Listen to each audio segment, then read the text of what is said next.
Yeah. Radio Free 102.3 KJLH. Look, we are doing a special edition of the Front Page at Saturday morning, talking about how to coronavirus-proof your small business or your personal finances. Continuing with us, Joseph Nishida. He's the County Director of Small Business. We also have Marquise Harris-Dawson joining us. He is the council member for District 8. He's been in office since 2015. Before that, decades as a community activist, community organizer. Good morning, council member. Good morning, Dominique, and good morning to the Front Page family. Yeah, we talked about this, off air. I think, people sometimes aren't clear about city, county, and state and feds. Help should be coming from all levels. Talk to me about the city, because that's where you're sitting right now. So that's exactly right. What's, I think, good about this time period is we have good representation from our community at each of these levels. You just had the supervisor on. We've got Congresswoman Bass and Waters, and great folks like Holly Mitchell at the state and others. At the city, we've done a few things. First and foremost, just yesterday, we had an 11-hour city council meeting where we discussed a range of issues, but I'll highlight the big ones. One, Los Angeles extended the eviction moratorium for 1 year. So the governor put out a moratorium that lasted for a few months. City of LA extended that for 1 year. Now, the eviction moratorium was a little bit controversial because it only applies if your failure to pay rent is COVID-related, and you can show that it's COVID-related. Many of us, in fact, 7 of us on the council, we lost by 1 vote, voted to make that eviction moratorium a blanket one so that you didn't have to show, because that becomes a burden for someone to show that the reason they can't afford rent is COVID-related. But we got what we got on that. We also extended sick leave to workers in the city of Los Angeles that work for companies over 500 employees. As you know, the federal bill gave sick leave, mandatory sick leave, but only to businesses with $4.99, somewhere between $4.99 and 50 workers. So we extended it to businesses above 500 workers. The other things we've done in LAC Council, we passed a law which most corporations and businesses have taken as their own policy, that the first hour of shopping in essential businesses like grocery stores, drug stores, dry goods stores be dedicated to seniors and those with disabilities and pregnant women. That we were able to lock in as well. Our official policy is no street sweeping parking tickets. And no parking tickets in residential areas. So those are the main pieces of legislation that got done in yesterday's meeting. Before that, the mayor, along with the support of the council, passed motions that ended shutoffs by DWP. So if you have DWP, you can't pay your electric bill, you will not be shut off. Your water will not be shut off. If your electricity or water got shut off from March 1st going forward, it will be turned back on. So that's very, very important. Also, we opened up a number of shelters in our rec centers. We did one phase. It's a little tough because a place that could hold 100 people, we can now only put about 30 people in that because you got to maintain because of distancing. Because of the distancing. Yeah. So we'll continue to do that. Also, we've gotten an unprecedented amount of motel vouchers, and so this will be a real opportunity. So if you're homeless and you're sick and you get tested, you're going to be required to quarantine if you're not hospitalized. Well, since we've got hotel vouchers, we can get you into a hotel room. Our hotels in Southern California are doing single-digit occupancy right now, so somewhere between 5 and 10%. Occupancy, so that means 90% at least of hotel rooms are available, and so we're pressing on all our hotels to open up rooms to allow people who, one, need to be quarantined and don't have any other place to go, to go. So that's just a little bit of the stuff. We put out washing stations around the city at bus stops and at places where we know encampments would be as well. And we continue to press on a number of issues to bring immediate relief where we can. Want to bring in Congresswoman Karen Bass, reelected to her fourth term, serving the 37th Congressional District, reelected in 2016, a longtime community organizer, also a healthcare worker herself before being in the Congress, and the chair of the Congressional Black Caucus. Congresswoman Karen Bass, welcome. Thank you. I think you know this guy, Councilman Marquise Harris Dawson, that's on the phone with us this morning as well. Sure do. Mighty proud. A lot of people are very confused and have a lot of questions about the ginormous stimulus package that passed. And I want to thank you and our other CBC members and our other representatives for fighting to get more money to people, more money to workers, and less money to big corporations. We're making sure that we had checks on the slush fund for Steve Mnuchin and Donald Trump, and making sure there was stricter language about Trump not being able to give money to his own companies. Thank you for that. Sure. Absolutely. So what can you tell us about the stimulus? I mean, how can people want to know, how can they get money? How can they be eligible? And what do we need to know about this deal? Absolutely. But let me first say, Dominique, and I always say this, we are so lucky to live in California and in Los Angeles because there is no leadership out of the White House, which is the reason why we now have more cases than any country on the planet. We have leadership in our city. We have leadership in our state. And some of the measures that the city council has taken that the councilman was talking about are really examples that should be and will be followed around the country.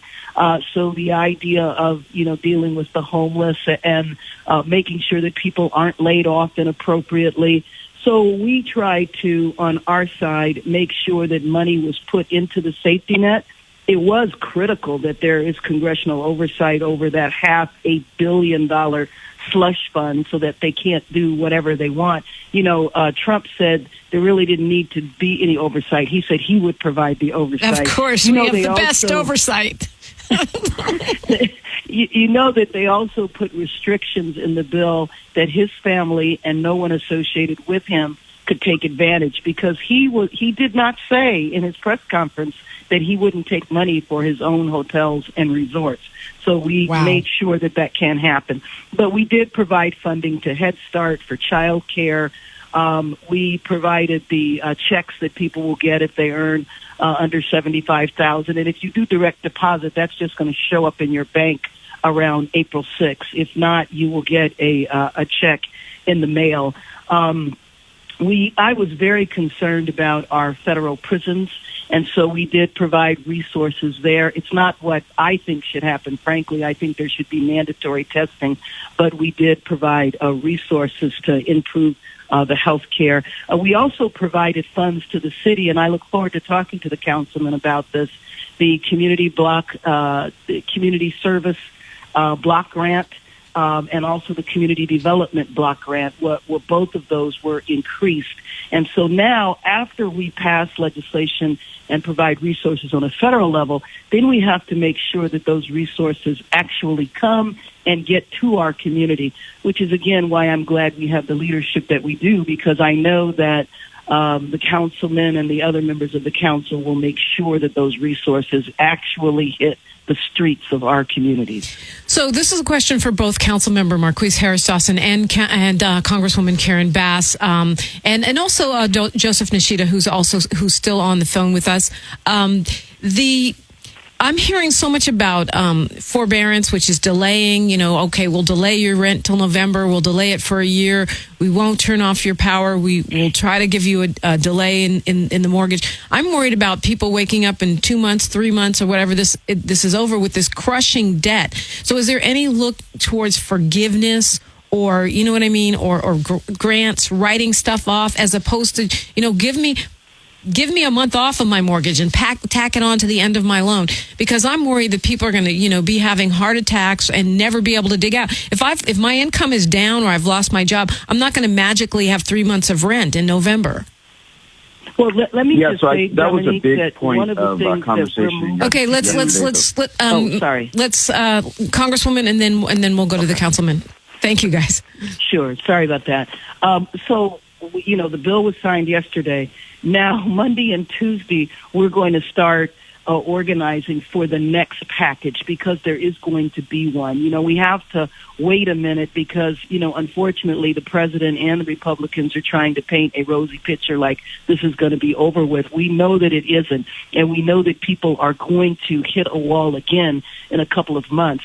The difference this time is that the package that we're working on, we need to now have a national campaign from our perspective, the issues that are important in our community, to make sure that we advocate to get them in the next bill. All of the major industries are doing that. We need to replicate that with a movement on our own. So like a people's lobbying kind of thing. Right. Councilmember Harris Dawson. I think Congressmember Bass is exactly right. That was a big point of conversation yesterday in City Council. Could we just provide a rent holiday? Could we provide a utility holiday so that if you're impacted by COVID and you don't have any income coming in, like you point out, even when you go back to work, you're not going to be getting paid double or triple. You're going to be getting paid what you were paid. Right, if you even have a job. Right, if you even have a job. So, we were not successful. We did not prevail with the council on either of those measures. And, a very real point, I think that is going to ensure that the city is a part of this campaign that the Congresswoman speaks of. In point of fact, the city doesn't have the money to do that anyway. Even if we passed the measure yesterday, it would have been difficult to find the resources to actually pull that off. And so it does take a national response to give people the relief that is going to be absolutely necessary in the months going forward. Well, and the other thing is, if you give people a rent holiday, then landlords can't pay their mortgages, and then they get a foreclosure. So that's like asking the landlords, who some are small businesses in their own right, to subsidize renters, which doesn't make any sense either, I don't think. Right, and guess what? In the city of LA and all over the country in our communities, those big corporations that are friends with Donald Trump, they're waiting to snap up all these properties and drive up the rents and fuel gentrification, which was the big subject 6 weeks ago. So you again, like you rightly point out, you start this chain of events that ends up working against our folks, and you don't want to do that. What we need is the country to come together and give relief to its citizens. Director of LA County Department of Consumer and Business Affairs, Joe Nishida, is also with us on the phone. What do you say about this? Forgiveness, grants, vacations, skip a month, that kind of thing, as opposed to forbearance, delay, and, debt? Yeah, thanks. I think Congresswoman Bass and Councilmember Harris Dawson are spot on. The moratoria have ripple effects up the chain. You mentioned the small landlords, and you mentioned the fact that in 2-3 months, these tenants are going to be facing the same situation that they're in now, most likely. And so I know our Board of Supervisors is very concerned about that. We've had multiple discussions about how to deal with that at the local level. Certainly, a national solution would be welcome, but at the local level, we are having those discussions. We have an eviction moratorium for the unincorporated area that extends through the end of May. That is for commercial tenancies as well as residential tenancies. So we have some time to think about how we are going to deal with this. I know Supervisor Ridley Thomas mentioned establishing a relief fund, and more information is coming on that shortly. So there are efforts underway to try to deal with the things that you mentioned. And we will be working, certainly I'll be working closely with the Board of Supervisors to address those issues in the coming days. So let me circle back to the real basics here. As we call this show, coronavirus proofing your small business and personal finance, which may be impossible, but we want to give people as much of a possibility for help, as much relief as we can. I don't want to wake up in 3 months and see a Crenshaw without, Simply Wholesome, without Swift, without Doolin's, without Harold and Bell's, the Metaphor Club. I don't want to wake up, and see an Inglewood without KJLH for sure. So I guess what I'm asking you both, all three actually on the panel, is where would you start? If you're a small business, first of all, if you're a small business or an individual, where would you start to make sure you can access whatever help there is? Dominique, just on the congressional side, I would recommend small businesses immediately begin the process, like today, because there is a great deal of support for small businesses. I would also recommend that for our churches as well, because a lot of people have been concerned about the churches. We did put specific resources in for 501c3s, but not all churches have 501c3s. But under the small business provisions, you can get a small business loan, and after a few months, if you don't lay off your staff, the loan converts into a grant. But I know that there's going to be a ton of businesses that rush to that line, and I would begin that right now if I were a small business. So how do we get in the line? Well, and we actually are going to be doing a call about that later on this week, so I'll make sure that you know. Okay. But people should go on the small business website and begin to understand what the application process is now, so that they're very well knowledgeable when they're able to apply, which will be almost immediately. Okay, in the small business website, we can link to that. How? Small Business Administration. You can Google that. Ah, great. And what about on the city level, council member? On the city level, the city doesn't have any specific small business protection except for the eviction moratorium. So the same moratorium that residents have, small businesses have. The city, yesterday we voted to divert all of the city funds for small businesses in to organization and call centers, so that folks will have a place to call and counselors to help them go through the processes that'll come out of the federal government. So that's going to be separate from the county helpline? It'll be separate from the county helpline. It'll be specifically for businesses in the city of LA, and ideally we'll have counselors that'll walk you through the processes that the congressman would just refer to. As of right now, there's no grants or anything like that coming from the city towards our businesses? There is nothing live. I mean, we have community development block grants that were in motion, but that process you had to have already started. I got it. But there's nothing new between now and the time of the crisis. Okay, I want to, if it's fine with you guys, I want to take some calls. Is that okay? Yes, sure. Okay, let's go to Zaina calling from Los Angeles. Zaina or Zaina? I hope I'm not saying it wrong. Hello, Zaina? Zaina, are you there? That's line 2. No? Okay, I guess she's not there. Let's go to Damon from Los Angeles. Good morning, everyone. Yes, I have a rent control apartment in Los Angeles, and I was just wondering if we go on this moratorium, do we lose our rent control status? Interesting. He's worried about losing his rent control status if he stops paying rent because he can't under coronavirus eviction moratorium. The rent control status, the RSO units will stay RSO units in the city of Los Angeles.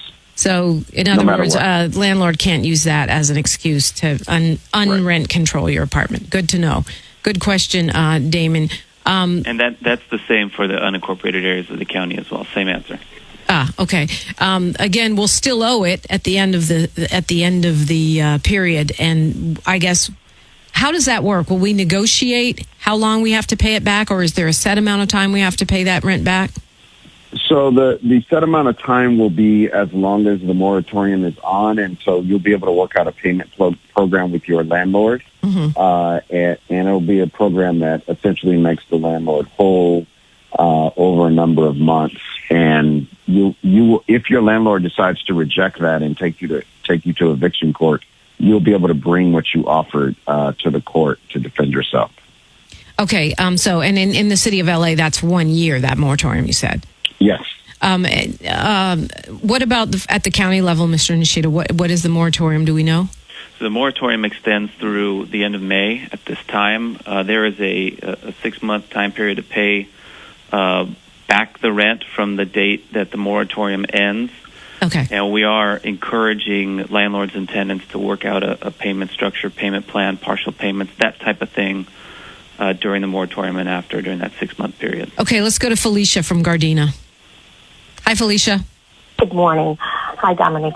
My question, I was asking Dominique, my daughter is a postal worker, and she's been working so hard, like 12 hours a day.